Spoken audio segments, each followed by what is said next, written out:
Innal hamdalillah nahmaduhu wa nasta'inuhu wa nastaghfiruh wa na'udzu billahi min shururi anfusina wa min sayyiati a'malina. May yahdihillahu mudhillalah wa may yudhlil fala hadiyalah. Asyhadu an la ilaha illallah wa asyhadu anna Muhammadan abduhu wa rasuluh. Amma ba'du. Bapak Ibu sekalian serta adik-adik yang insyaallah dirahmati Allah Subhanahu wa taala. Untuk yang kesekian kalinya, alhamdulillah kita sudah memasuki hari yang ke-19 di bulan suci Ramadan. Puji syukur kehadirat Allah atas berbagai karunia-Nya kepada kita semua, sehingga kita diberikan nikmat iman, Islam serta kesehatan, sehingga kita dapat menyelesaikan nantinya 30 hari puasa Ramadan kita. Walaupun kita lihat Pak Kasubag ya, Pak Bambang buka puasanya selalu di jalan, tapi Allah berikan kesehatan, kekuatan, insyaallah sampai akhir nanti. Salawat salam kepada junjungan kita, uswatun hasanah kita, Nabi besar Muhammad sallallahu alaihi wasallam. Untuk mengisi bulan suci Ramadan ini di waktu yang senggang setelah kita melaksanakan sholat zuhur, insyaallah saya akan menyampaikan tausiah tentang belum sempat berbakti. Jadi kalau kita menjelang akhir-akhir bulan Ramadan seperti ini, bagi kita yang merantau ya, rasa rindu kita kepada orang tua ini semakin memuncak, semakin menggelora.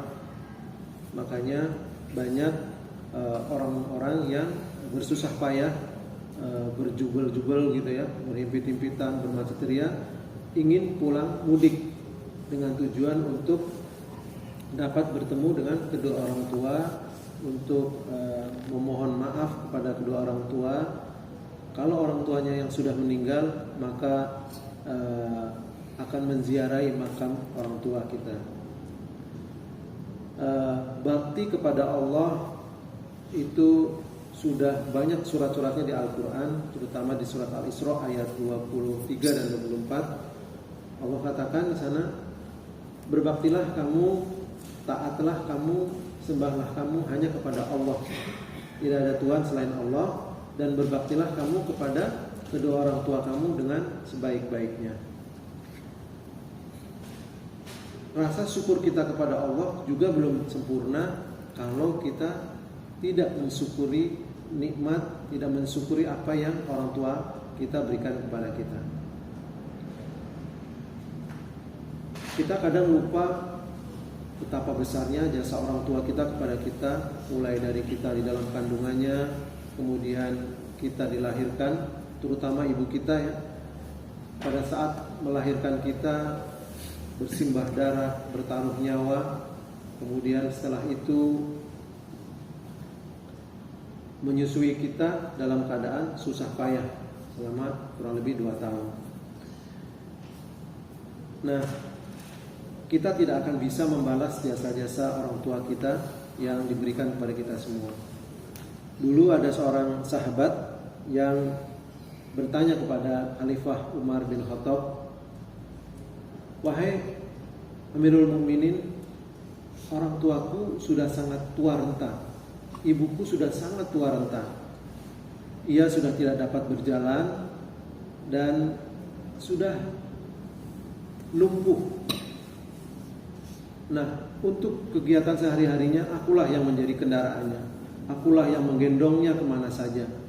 Akulah yang membersihkan kotorannya. Akulah yang memandikannya, menyuapinya ketika makan, dan memberinya minum ketika ia ingin minum.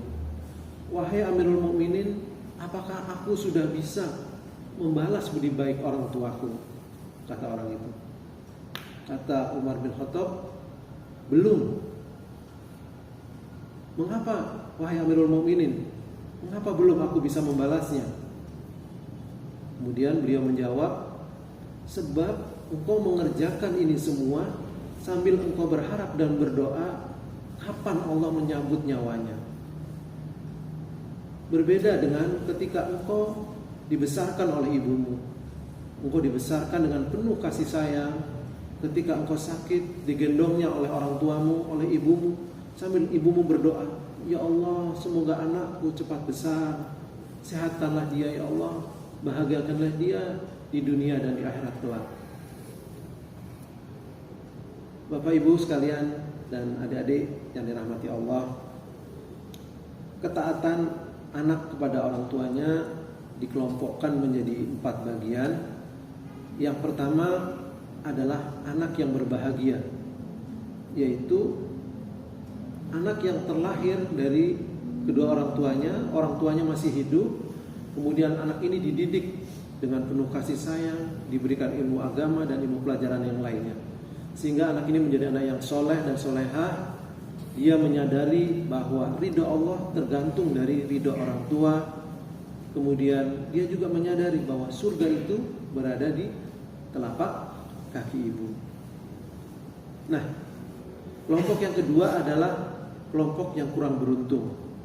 Ini adalah anak-anak yang lahir, namun ketika mereka lahir, mereka tidak melihat wajah bapak dan ibunya. Ayahnya sudah meninggal lebih dahulu, atau ibunya meninggal ketika melahirkannya. Inilah yang kita sebut anak yatim piatu. Selama hidupnya dia tidak akan melihat bagaimana wajah ayah dan ibunya.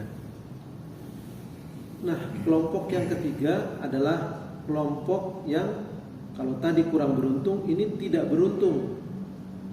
Dia dilahirkan oleh ayah ibunya masih ada, tapi dia tidak dididik oleh ayah ibunya. Dia ditelantarkan begitu saja.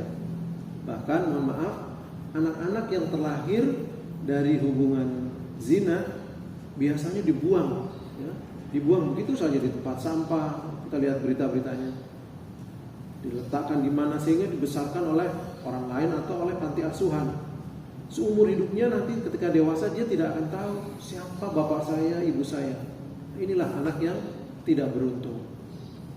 Yang terakhir, anak yang keempat adalah kelompok anak yang tidak tahu diuntung.